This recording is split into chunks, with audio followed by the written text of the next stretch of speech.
శ్రీ గణేశాయ నమః. శ్రీ శివమహాపురాణం విద్యేశ్వర సంహితలో మనం ఈరోజు సదాచారం, శౌచం, ధర్మానుష్ఠానం గురించి తెలుసుకుందాము.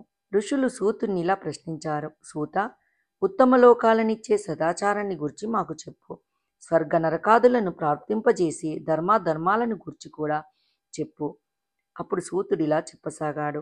ఋషులారా, ముందుగా బ్రాహ్మణ విధులను గురించి చెప్తాను.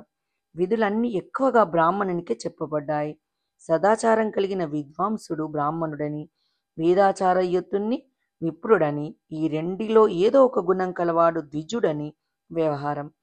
రాజసేవ వల్ల గాని, వ్యాపారం వల్ల గాని, వ్యవసాయం వల్ల గాని జీవించే బ్రాహ్మణుడు వరుసగా క్షత్రియ, వైశ్య, కర్షక బ్రాహ్మణులని పిలువబడతారు. ద్రోహబుద్ధి గల బ్రాహ్మణుడు దుష్ట బ్రాహ్మణుడు అవుతాడు. భూమిని పాలించేవాడు రాజు, ఇతర రాజవంశీయులు క్షత్రియులు. ధాన్యాదులు నమ్మేవాడు వైశ్యుడు, ఇతర వైశ్య కులస్తులు వన్నిక్కులు. వ్యవసాయం చేసేవారు కర్షకులు, ఇతరులు దాస్యులు.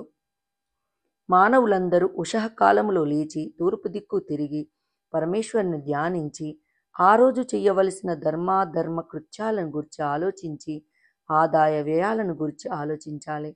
నిద్రను వీడే సమయాన్ని, పద్ధతిని పట్టి మానవుని ఆయుర్దాయం, ఆరోగ్యం, మరణం, పాపం, భాగ్యం, వ్యాధి, పుష్టి మరియు శక్తి ఇత్యాది ఫలాలు కలుగుతాయని గ్రహించాలి. రాత్రి యొక్క చివరి జామునకు ఉషస్సు అని, దానిలోని సగం భాగానికి సంధి అని పేరు. మానవులందరూ ఆ సమయంలోనే నిద్రలేవాలి.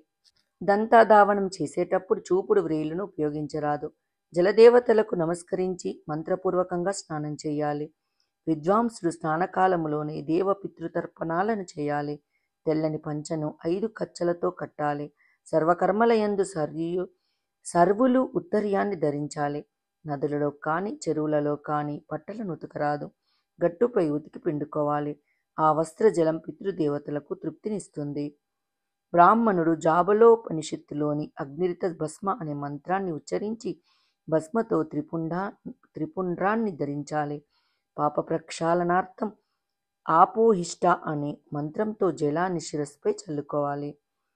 యశక్షమాయ అనే మంత్రంతో పాదాలపై చల్లుకోవాలి.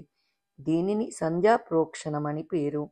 అపోహిష్ట్యాది మంత్రాలతో పాదాన్ని, శిరస్సును, హృదయాన్ని సంప్రోక్షణ చెయ్యాలి. దీనిని మంత్రస్నానం అంటారు. అపవిత్ర స్పర్శ కొద్దిగా కలిగినప్పుడు గాని, స్వస్థత లేనప్పుడు గాని, రాజుకు రాష్ట్రానికి భయం కలిగినప్పుడు గాని, యాత్రాకాలంలో గాని ఆ మంత్ర స్నానం చెయ్యాలి. ఉదయం సూర్యచ్చ అను మంత్రంతోనూ, సాయంకాలం అగ్నిచ్చ అనే మంత్రంతోనూ నీటిని త్రాగి మరల మంత్ర ప్రోక్షణం చేయాలి. ఉదయం తూర్పు దిక్కుకు, సాయంత్రం పడమర దిక్కుకు తిరిగి అర్ఘ్యం ఇవ్వాలి. కాలాక్రమణం లేకుండా సంధ్యోపాసన చేయాలి. శివుడు, గౌరి, గుహుడు, విష్ణువు, బ్రహ్మ, ఇంద్రుడు మరియు యముడు ఇత్యాది దేవతలను ఉద్దేశించి కార్యసిద్ధికై తర్పణాలను ఇయ్యాలి. తర్వాత బ్రహ్మోర్పణం, అర్చనం చేయాలి. విద్వాంసుడు తీర్థానికి దక్షిణంగా పవిత్రమైన స్థలములో స్థిరాసనంలో నిశ్చల మనస్కుడై సర్వదేవతా నమస్కారం చేసి ముందుగా ఓంకారాన్ని, తర్వాత గాయత్రిని జపించాలి. ఓంకారాన్ని జపించేటప్పుడు జీవ బ్రహ్మైక్యాను సంధానం విధిగా చేయాలి. మూలాధారం మొదలు సహస్రారం వరకు 6 చక్రాలలోనూ విద్యేశ్వర, బ్రహ్మ, విష్ణు, ఈశ, జీవాత్మ, పరమాత్మలను ధ్యానించాలి. సోహం, అది నేనే అనే పరబ్రహ్మ బుద్ధితో ఆ దేవతలతో ఐక్యభావన చేస్తూ గాయత్రిని జపించాలి. ఆ దేవతలను బ్రహ్మరంధ్రం నందు, దేహానికి బయట కూడా భావన చేయాలి. అనంత కోటి ఉపాధులతో కూడిన ఈ సృష్టి మహత్తత్వం నుండి వ్యక్తమవుతుంది. ఒక్కొక్క గాయత్రి జపించే ఒక్కొక్క శరీరాన్ని అతిక్రమించి జీవుని పరమాత్మయందు లీనం చేయాలి. ఇదే జపతత్వం. ఈ విధంగా జపం చేసి సూర్యునికి అభిముఖంగా ఉపస్థానం చేయాలి. 12 లక్షల గాయత్రిని జపించిన వాడు పూర్ణ బ్రాహ్మణుడు. బ్రాహ్మణుడు ఈ విధంగా 70 ఏండ్ల వరకు నియమ పాలనతో జీవించి ఆపై సన్యసించాలి. సన్యసి ఉదయం 12,000 ఓంకార జపం చేయాలి. కోరికలు కలవాడు తత్ప్రాప్తికై వేదోక్త కర్మలను ఆచరించాలి. దానికోసం ధన సంపాదన చేయాలి. కామనలు లేనివానికి ధనంతో పని లేదు. బ్రాహ్మణుడు ఎల్లవేళలా ముముక్షువై సర్వదా బ్రహ్మజ్ఞానాన్ని అభ్యసించాలి. ధర్మాచరణ వల్ల ధనం వలన భోగాలు లభిస్తాయి. ధార్మికంగా సంపాదించిన ధనంతో లభించిన భోగం చివరకు వైరాగ్యానికి హేతువవుతుంది. అధర్మార్జిత ధనంతో అనుభవించిన భోగాలు రాగానికి రోగానికి హేతువులవుతాయి. ద్రవ్యధర్మం, దేహధర్మం అని ధర్మం 2 విధాలు. యజ్ఞాదులు ద్రవ్యధర్మాలు, తీర్థస్నానమిత్యాదులు దేహధర్మాలు. ధనం వల్ల ధనం పుడుతుంది, తపస్సు వల్ల దివ్యరూపం వస్తుంది. నిష్కమ ధర్మచరణల వల్ల అంతఃకరణ శుద్ధి, దాని వలన జ్ఞానం కలిగి తీరుతుందనడంలో సంశయం లేదు. కృతయుగంలో తపస్సు, కలియుగంలో ద్రవ్యధర్మం అంటే దానం ప్రశస్తమైనది.